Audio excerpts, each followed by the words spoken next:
एक मानव अधिकार आयोग।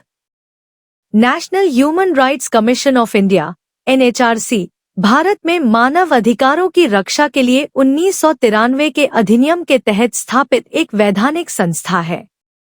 इसका मुख्य कार्य मानव अधिकारों के उल्लंघन जैसे पुलिस अत्याचार, हिरासत में मृत्यु, भेदभाव आदि की जांच करना है। यह स्वयं संज्ञान सुओ मोटू ले सकता है, जेलों का निरीक्षण कर सकता है और पीड़ितों को मुआवजा देने की सिफारिश कर सकता है।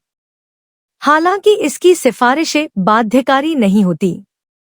2. मानव अधिकार केंद्र सेंटर फॉर ह्यूमन राइट्स। अंतर्राष्ट्रीय स्तर पर मानव अधिकार केंद्र से आशय Office of the United Nations High Commissioner for Human Rights (ओचर) से है।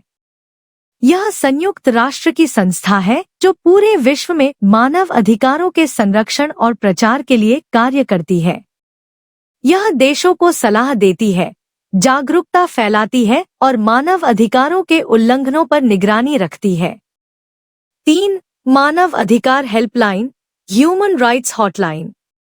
मानव अधिकार हेल्पलाइन एक ऐसी सेवा है जिसके माध्यम से कोई भी व्यक्ति अपने अधिकारों के उल्लंघन की शिकायत दर्ज कर सकता है। भारत में national human rights commission of India (NHRC) online portal और अन्य माध्यमों से शिकायत दर्ज करने की सुविधा देता है।